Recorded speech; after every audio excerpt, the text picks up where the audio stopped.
Quantas vezes chegou um cliente aí para você falando que tinha que fazer o inventário do pai, só que o pai, né, ele comprou a casa lá em 1999, só que não tem escritura, não está na matrícula, só tem um contrato particular. E aí aparece o caso do contrato particular, né?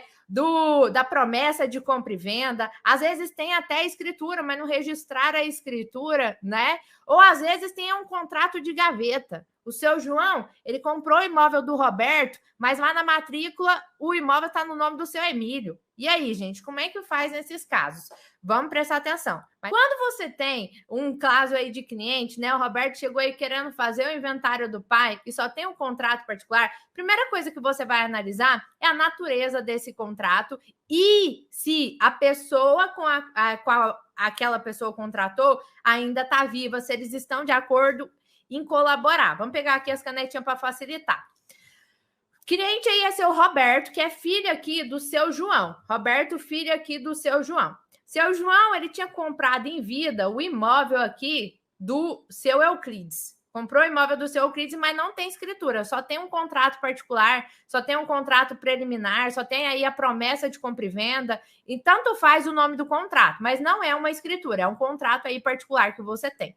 Primeira coisa que você tem que olhar é se a pessoa que está aqui na matrícula do imóvel constando como dono, no caso aqui o seu Euclides, ele que consta na matrícula, apesar do seu José tá morando na casa há 20 anos, que ele comprou há 20 anos atrás, lá em 2002, aqui você vai olhar, seu Euclides está vivo? Porque se o seu Euclides estiver vivo, eu posso pegar o inventariante aqui do inventário do seu João e o seu próprio Euclides para ir lá lavrar a escritura pública definitiva. Eu posso sim fazer isso. E aí esse imóvel não vai lá para o inventário. Por quê? Porque a compra e venda foi feita, e eu tenho um documento que comprova isso, lá atrás, lá em 2002.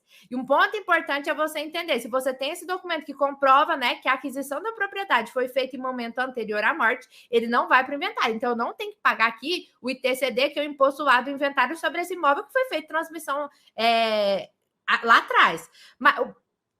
Mas o ponto que eu quero que você entenda, aliás, não tem que pagar, não. Tem que pagar aqui, porque esse imóvel vai ser do seu João. Estava fazendo ao contrário, gente.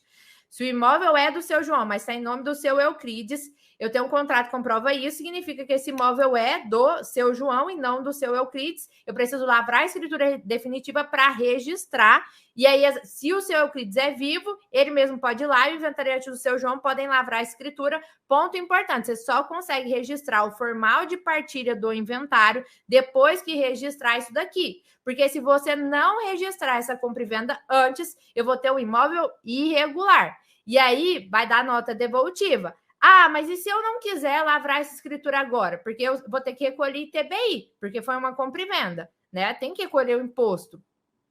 Eu não estou querendo gastar o dinheiro da escritura agora, porque tem um dinheiro para lavrar essa escritura, custa dinheiro aí, 3, 4 mil reais, depende do valor do imóvel, né, e do estado onde a gente está. E para além do valor da escritura, tem o gasto com o registro do imóvel, né? Lá no cartório de imóveis, que vai outra graninha de novo, mais 3 mil, 4 mil reais, às vezes até mais, depender aí do valor do imóvel.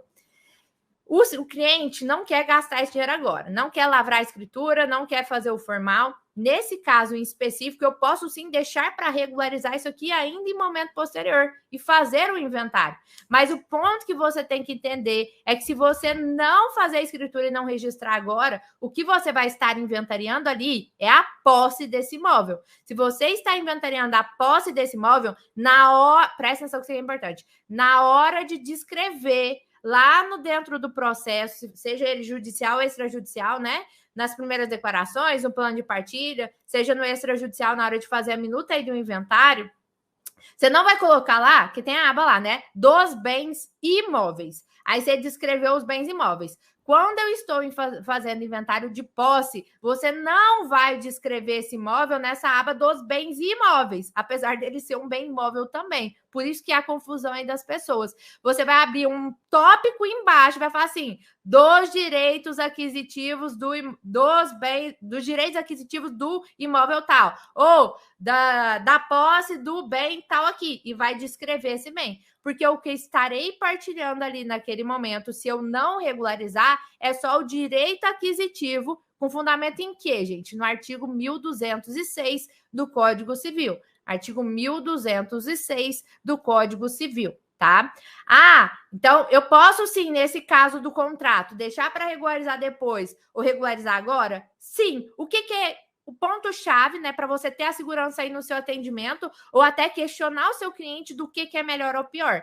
É se o seu cliente está disposto a gastar o dinheiro com essa regularização. Porque às vezes ele não quer lavrar a escritura, gastar o dinheiro para lavar a escritura. Ele não quer gastar o dinheiro para registrar. E isso não impede você de fazer o inventário desse bem. Por quê? Porque você vai inventariar a posse desse imóvel.